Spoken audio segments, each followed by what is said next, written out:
Bien, donc on va passer à la présentation suivante, donc qui est faite par Denis Hachebaume-Régnier, donc qui va nous parler d'une histoire de rencontre entre le benzène et la mécanique quantique ou la physique quantique. Donc Denis est maître de conférence à l'Institut des sciences moléculaires de Marseille, avec Marseille Université, et ses travaux de recherche, évidemment, concernent la détermination de propriétés moléculaires telles que l'aromaticité, hein, on est en plein dedans, et les méthodes de la chimie quantique. Voilà, donc Denis, nous allons t'écouter avec plus grand intérêt. Eh bien, merci de la parole. Donc, bonjour à tous. Merci à ceux qui sont ici présents dans cette salle et toutes les personnes aussi connectées. Donc, je vais poursuivre un petit peu cette histoire passionnante du benzène et de mettre l'accent sur la rencontre avec la mécanique quantique.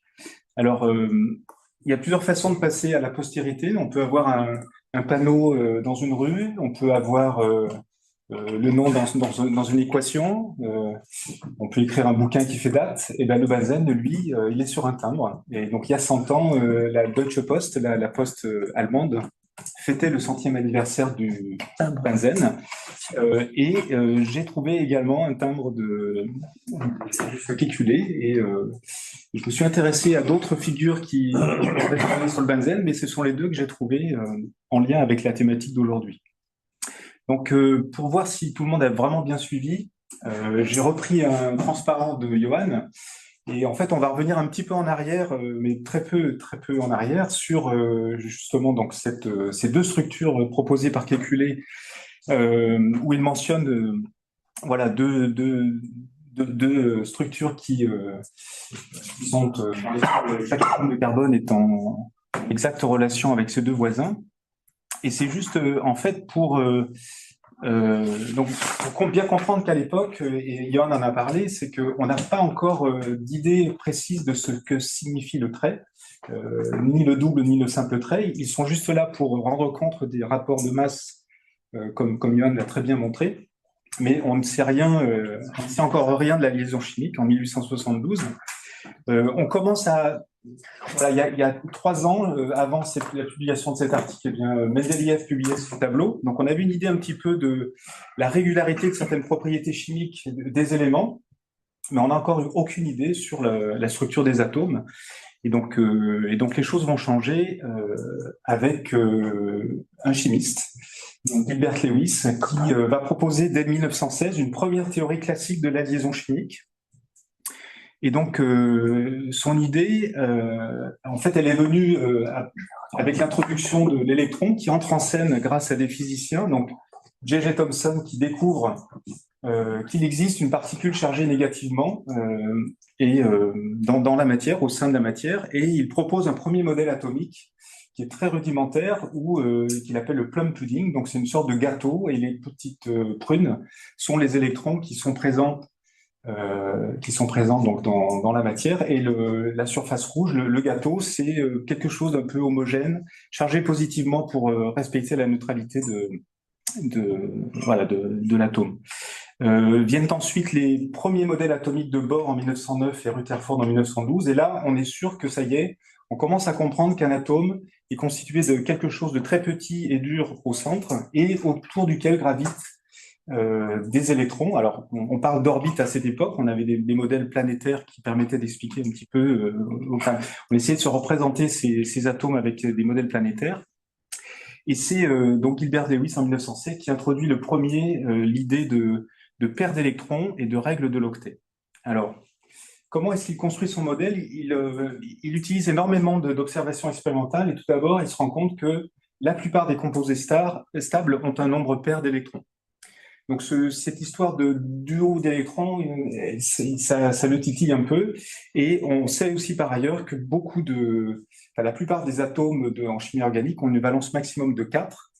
Donc il en déduit, enfin il propose le modèle qu'une liaison covalente, c'est simplement le partage d'une paire d'électrons entre deux atomes, et qu'ils vont se combiner de telle sorte à avoir dans leur voisinage 8 électrons dans leur couche de valence. Donc là, ici, vous avez l'article publié en 1916, l'atome et la molécule. Donc, ça peut être un titre qui peut un peu en imposer. Voilà, je vais vous expliquer ce que c'est que l'atome et la molécule.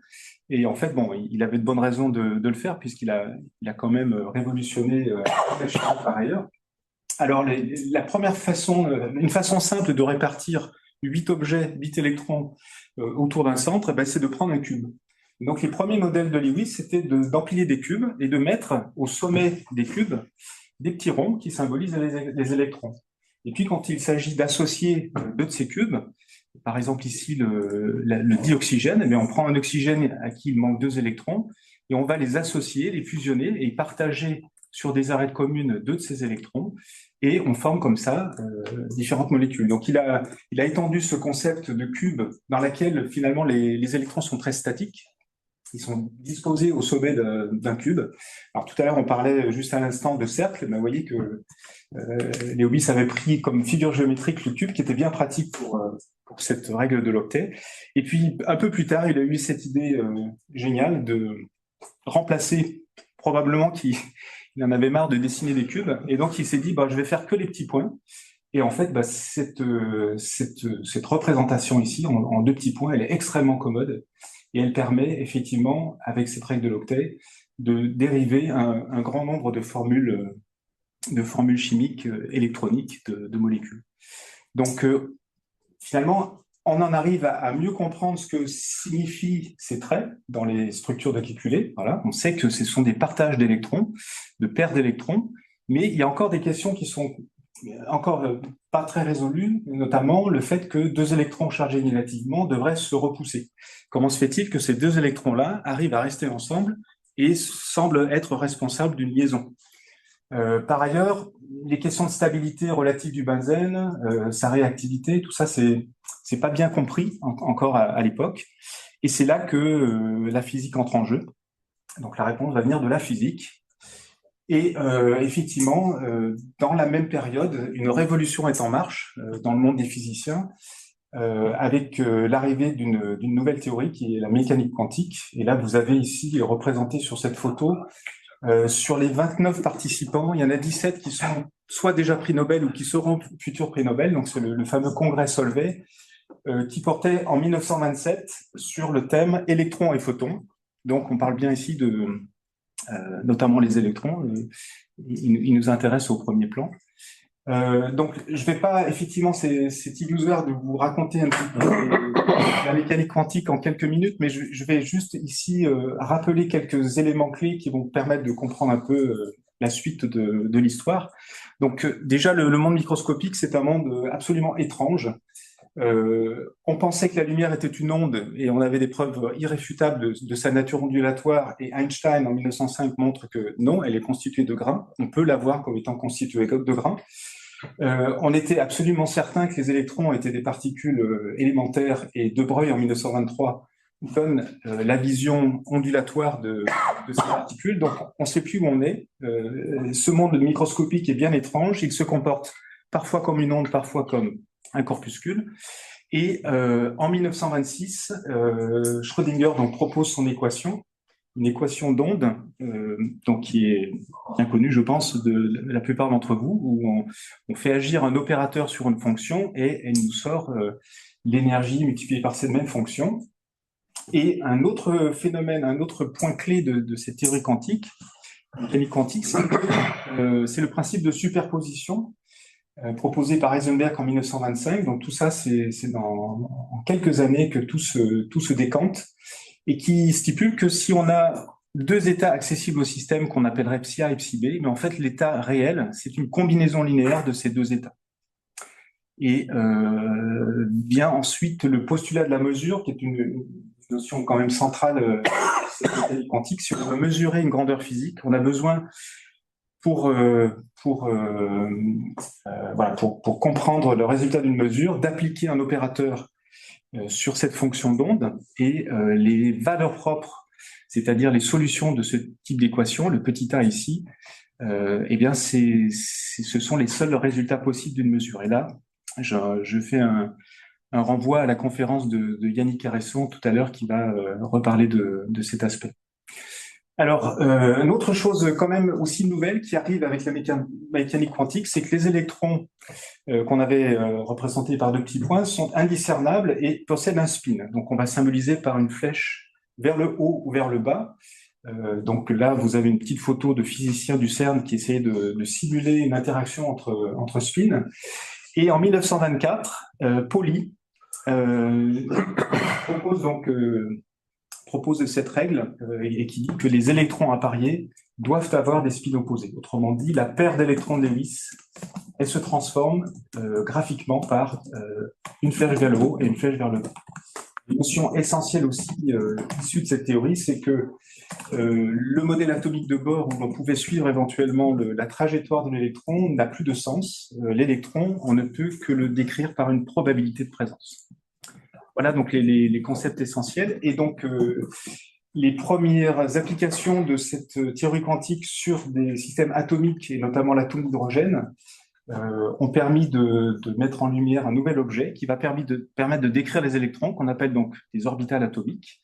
Donc vous avez ici représenté les densités de probabilité de l'électron dans ce type d'objet, et une représentation schématique ici qui reprend à la fois le contour de probabilité et les signes ici qui vont désigner le signe de la fonction, qui est essentiel à partir du moment où on va vouloir faire de la chimie, c'est-à-dire en associer plusieurs.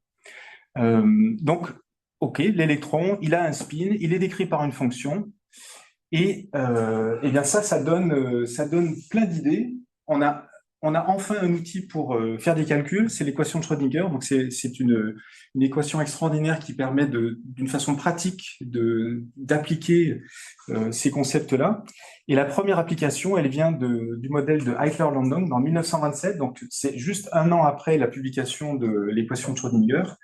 Et donc les systèmes atomiques ont pu être correctement décrits. Les premiers succès de cette théorie vont très vite en physique, mais dans le domaine de la chimie, eh bien c'est Heitler-Landon qui propose donc ce premier modèle d'une liaison covalente ici. Donc la représentation de Lewis est à gauche, et elle se transforme en un schéma un peu plus compliqué où on a deux orbitales, donc deux fonctions dans lesquelles on va mettre un électron qu'on va appeler 1 et un électron qu'on va appeler 2.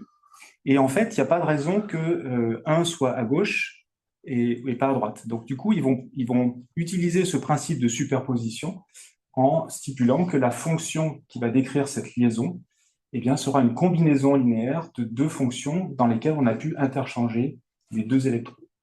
Et leur conclusion, c'est que si l'on prend que l'un des deux termes, on n'arrive pas à montrer que cette molécule de dihydrogène est stable, il n'y a pas de puits de potentiel. Par contre, si on prend bien les deux termes, il y a un terme d'échange qui apparaît dans les calculs, et c'est bien une conséquence de cette énergie d'échange, le fait que les deux électrons puissent s'échanger entre les deux atomes, qui est à l'origine de la nature de la liaison chimique et de la stabilité de H2. Donc, ce premier modèle ici résout la contradiction de la paire de Lewis. Donc, effectivement, les deux électrons sont bien chargés négativement, mais le fait de pouvoir s'échanger apporte une contribution stabilisante et permet de comprendre la liaison chimique.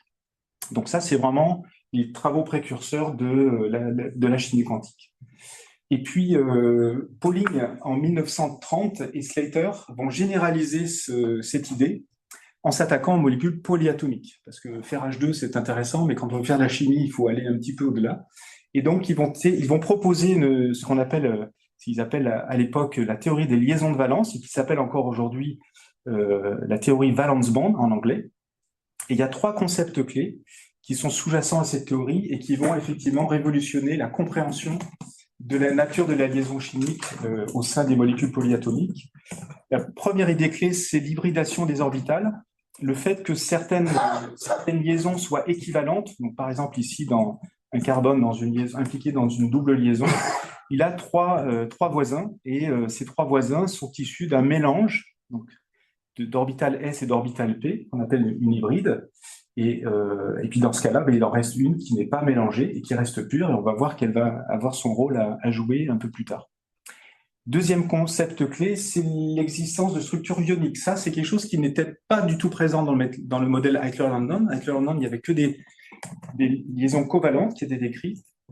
Et donc là, ils introduisent en plus de termes que j'ai montrés tout à l'heure, donc avec un échange covalent, ici, on peut, pourquoi pas, mettre les 2 électrons à droite ou les 2 électrons à gauche. Et ces structures-là, en fait, vont permettre à Pauling de comprendre la ionicité d'un très grand nombre de molécules.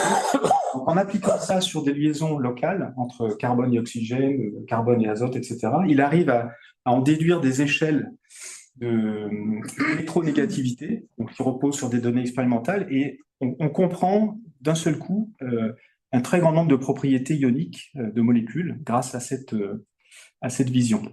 Et le troisième concept qui est probablement le plus important, c'est ce phénomène d'échange entre électrons qu'on a vu au sein d'une liaison H2. Il va la généraliser, donc il appelle ça la résonance, il va la généraliser entre structures chimiques. Donc ici, j'ai représenté finalement la liaison carbone-carbone. Maintenant, la vision qu'on en a avec Pauling dans les années 30, c'est une résonance, c'est-à-dire on va passer entre 2 contributions covalentes, 2 contributions ioniques, et le trait qu'on dessine ici, c'est un mélange de toutes ces contributions qui vont entrer en résonance, interagir pour pouvoir décrire au mieux la liaison. Donc Pauling, c'est quand même un personnage. Alors ce qu'il faut remarquer, c'est que comme Lewis c'est un chimiste, donc du coup il va s'adresser à des chimistes, et ça va avoir comme conséquence que sa théorie, qui bien qu'elle repose sur des concepts quantiques, donc il a travaillé, il a rencontré les plus grands physiciens de son époque pour vraiment comprendre ce qu'était que cette théorie-là, et il était plutôt fort en maths, et du coup il a effectivement digéré toutes ces théories, et il a pu l'expliquer et l'appliquer d'une façon relativement simple. Et il publie en 1931 5 articles qui vont faire date et une Bible qui vont influencer des générations de chimistes qui s'appelle The Nature of the Chemical Bond. Donc c'est un petit peu l'écho à Lewis. L'atome et la molécule, moi c'est The Nature of Chemical Bond. Et avec ça, vous saurez tout sur la liaison chimique sans avoir osé le demander. Et effectivement, c'est une théorie extrêmement féconde parce qu'il commence à expliquer énormément de données expérimentales, mais aussi de prédire la stabilité de certains composés. Et ça, c'est un effet extrêmement puissant. Ça a un écho énorme auprès de la communauté de chimistes. Et donc, encore une fois, ça parle aux chimistes parce que la vision qu'il a de la liaison chimique, c'est une vision localisée. Donc, on comprend les schémas qu'on avait dessinés avec des traits avant, on comprend toujours ces modèles de Lewis, mais du coup, on peut, quand on veut casser une liaison, on sait ce qu'on met quand on a dessiné un trait. Alors, c'est comme toutes les belles histoires, on pense que tout va bien, on a tout compris, c'est plus la peine d'aller plus loin, mais en fait, en parallèle, bien évidemment, il y a d'autres gens qui ont d'autres idées. Et Mulliken et Hunt, en 1928, entre les années 28 et 32, développent ou introduisent ce qu'on appelle la théorie des orbitales moléculaires, donc MO en anglais, Molecular Orbital. Et donc, qu'est-ce que c'est qu'une orbitale moléculaire? C'est tout simplement une combinaison linéaire d'orbitales atomiques. Et donc, ils reviennent sur H2, et leur vision, elle est la suivante. Donc, au lieu de mettre un électron soit à gauche, soit à droite, on va mettre les deux ensemble dans un objet qui va parcourir un petit peu tout l'espace représenté par les 2 atomes d'hydrogène. Donc là, vous avez l'expression de la fonction. Donc vous avez l'électron 1 qui peut être à la fois dans A ou dans B, on fait la somme des deux, et l'électron 2 qui peut être lui aussi à la fois dans A ou dans B, avec la fonction de spin qui va bien pour que tout ça soit cohérent. Et là, j'ai rappelé la vision de Heidler-London, où vous avez effectivement un électron qui est soit à gauche, soit à droite, et je fais la combinaison avec aussi autre chose où l'électron est soit à gauche, soit à droite. Donc vous avez vraiment la vision ici délocalisée versus la vision localisée de DD. Alors on avance, et puis Huckel, qui est le prochain protagoniste de cette histoire, lui, il va s'emparer de cette nouvelle théorie. Et on l'avait un petit peu titillé, je crois que c'est son entourage ou son frère qui avait dit « Oui, mais le benzène, si tu t'attaques au benzène, lui, il s'intéressait à la liaison double, et il dit « Si tu t'intéresses au benzène, it's far too hard not to crack ». Donc, les Anglais, plutôt que de se casser les dents, comme on dirait nous en français, eux, c'est casser une noix, et c'est un peu dur à casser. Mais ça l'a motivé à se pencher sur la question. Alors, avant de passer à Huckel, je vais juste, du coup, on va revenir au benzène, parce que là, on a fait un petit détour par la mécanique quantique pour comprendre ce qu'était la liaison chimique. Et donc, là, vous avez deux photos de Pauline qui illustrent parfaitement que c'est un vrai chimiste. Il n'y a pas d'ambiguïté. Il adore ça. Et il va donc introduire cette énergie de résonance entre structures qu'on pourrait peut-être qualifier comme une première définition de l'aromaticité. Alors, première au sens quantitatif du terme. On a vu que l'aromaticité, c'était la propriété de molécules qui avaient une odeur. Mais là, on va pouvoir essayer de préciser un peu les choses. Et donc, encore une fois, il généralise, comme je l'ai dit, la résonance de la liaison, il l'applique entre structures.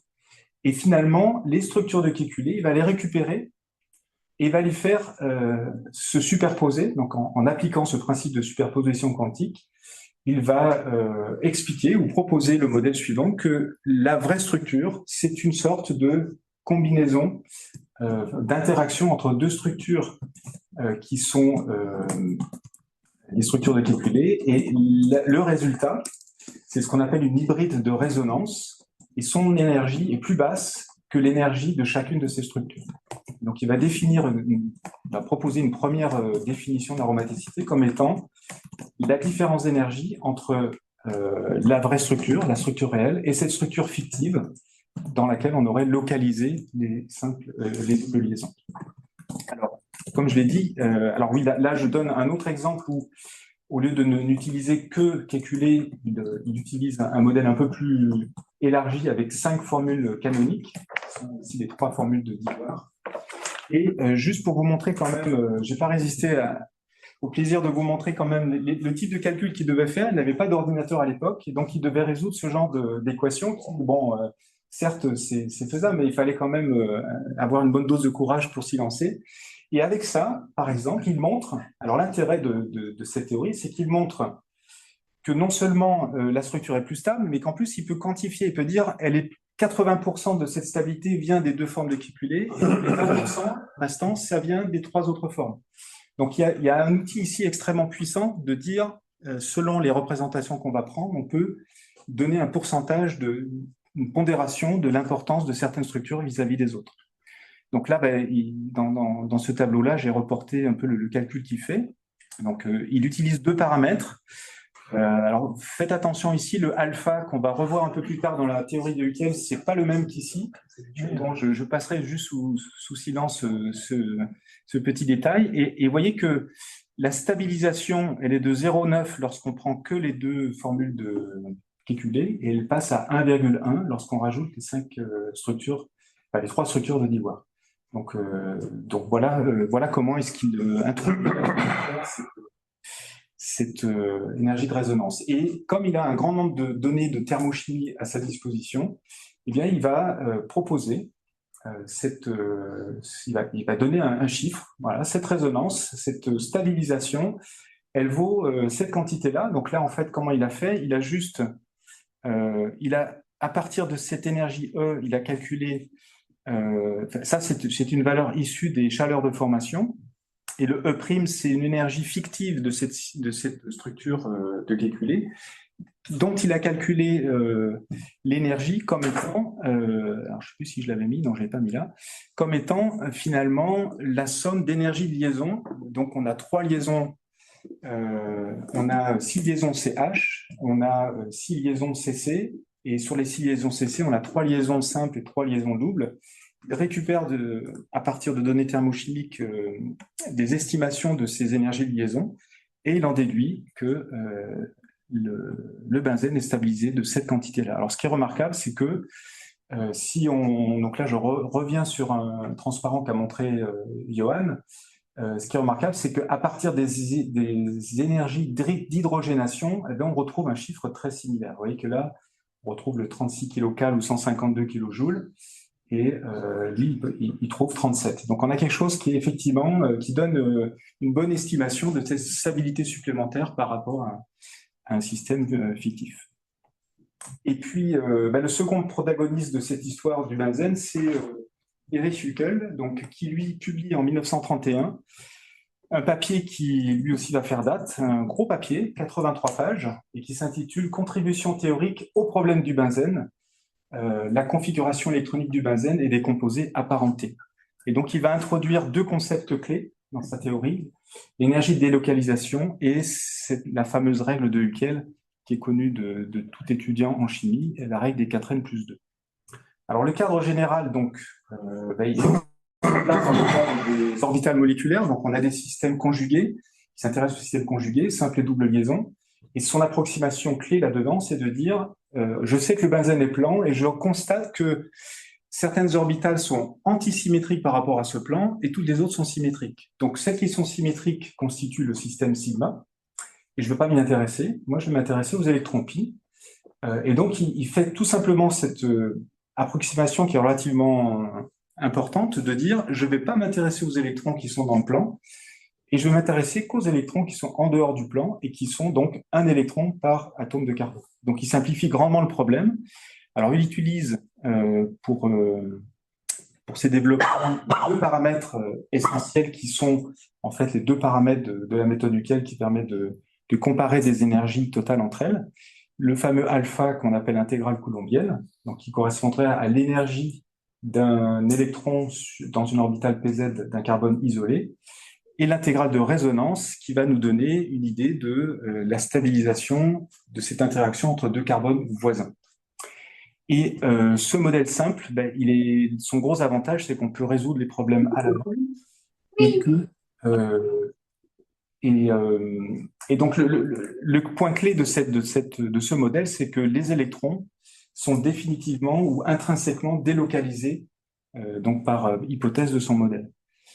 Alors, il en calcule, il introduit ce qu'il appelle une énergie de délocalisation, où il va faire la différence finalement entre le système pi délocalisé, donc qui est issu de la résolution du problème de Schrödinger dans le cadre de un électron par carbone du benzène, et il va faire la différence avec l'énergie, toujours avec le même modèle, de trois liaisons doubles qui sont déconnectées entre elles, et il trouve que il trouve une stabilisation supplémentaire due à cette cyclicité, cette délocalisation au sein du cycle qui vaut 2 fois bêta, bêta étant donc cette énergie de résonance négative.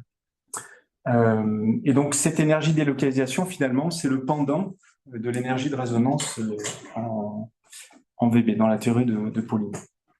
Alors, conséquence de ce modèle, c'est que, il constate que lorsqu'on va remplir les niveaux d'énergie issus de ce modèle par des électrons pi, lorsqu'on remplit les niveaux avec 4n+2 électrons, les couches sont fermées, l'énergie de délocalisation est positive et ça correspond à des molécules stables. Et lorsque, en revanche, on a juste 4n électrons, donc il introduit un nouveau concept qui n'était pas vraiment donné jusque-là, l'anti-aromaticité, qui correspond à une énergie de délocalisation négative ou nulle, et donc correspondant à des systèmes à couches ouvertes, donc des électrons non appariés ou instables. Et ce qui va faire la grande force de ces règles-là, c'est qu'en fait, il prédit déjà dès 1931 la stabilité de certains composés ici, C8H8 C5, les composés qui ne sont absolument pas synthétisés à l'époque, qui seront synthétisés une vingtaine d'années plus tard, et qui vont entériner définitivement la validité de cette théorie. Donc, pour illustrer un peu les diagrammes qu'il obtient, là, vous avez représenté ici en axe vertical les énergies en fonction d'alpha-bêta, et lorsqu'on passe d'un cycle à 3 jusqu'à un cycle à 7, vous avez la répartition des électrons au sein de ces systèmes. Et en fait, ici, on voit qu'il y a un électron qui est tout seul. Donc, si on l'enlevait, on aurait 2 électrons et on aurait une couche fermée. Ici, alors là, pour compléter la couche, il faut en rajouter beaucoup. Donc, on va voir que... Alors, je vais passer directement sur le transparent suivant. Voilà. On voit qu'on peut effectivement générer des systèmes dits aromatiques au sens 4n+2 en rajoutant ou en enlevant un électron dans ces systèmes-là. En revanche, lui, il va rester l'archétype de l'anti-aromaticité. Il possède 4n électrons et effectivement, il n'est pas du tout stabilisé. Et c'est la molécule emblématique de l'anti-aromaticité. Alors ça, c'est un scoop que j'ai découvert dans mes lectures que que la théorie de valence band avait probablement inspiré un film bien connu au cinéma, Bond contre Dr. Moreau. Donc ça, je vous laisserai vérifier si c'est vrai ou pas. Alors, est-ce qu'on est sur la fin de l'histoire? Elle ne fait que commencer, on va dire. Donc, on est passé de la forme de Kekulé à la forme de Lewis. On comprend que cette structure intermédiaire hybride est une résonance entre plusieurs structures de Kekulé ou peut être décrite par ce genre de représentation. Et en fait, c'est vraiment la naissance de la chimie computationnelle avec l'avènement des ordinateurs dans les années 60 qui va permettre de mettre en œuvre de façon numérique et beaucoup plus précise, sans ces approximations grossières, toutes les équations d'orbital moléculaire ou de VB, et ça donne naissance ça ouvre la voie au développement de méthodes ab initio et de DFT. Donc là, j'ai fait un saut d'un grand nombre d'années, et ce qui est important de noter, c'est que finalement, cette chimie quantique moderne, elle va permettre de revenir au benzène et de le caractériser d'une autre façon que simplement par des critères énergétiques qui étaient un peu les seuls, on va dire, accessibles en faisant des calculs à la main. Alors, là, c'était juste une petite réflexion en fait sur cette histoire du benzène. Elle est très emblématique d'une démarche scientifique. Donc, on a des observations expérimentales et sans le travail des chimistes du 19e siècle et suivant, on n'aurait pas pu accumuler autant de données pour ensuite aller valider et tester des modèles. Donc ça, c'est un point clé et important. On a eu l'élaboration de différents modèles et de théories qui sont venues du côté de la physique, avec la mécanique quantique. Ces théories ont eu des pouvoirs explicatifs. On a pu comprendre la nature de la liaison, mais on a pu aussi prédire des propriétés, donc que ce soit d'une façon qualitative ou quantitative. Et ce qui est intéressant, c'est qu'à chaque fois, on avait des confrontations de points de vue, que ce soit la vision localisée ou la vision délocalisée de Pauling ou de Huckel. Finalement, ni l'un ni l'autre n'avait raison, et on sait aujourd'hui que lorsqu'on inclut toutes les contributions possibles, valence band est complètement équivalent à la théorie des orbitales moléculaires. Donc c'est une histoire qui n'est pas linéaire, bien évidemment, qui est une accumulation de synthèse d'un grand nombre de travaux, et elle est transdisciplinaire au sens, de nombreux chimistes et physiciens ont pris part à cette aventure, mais à la fois des théoriciens et des expérimentateurs.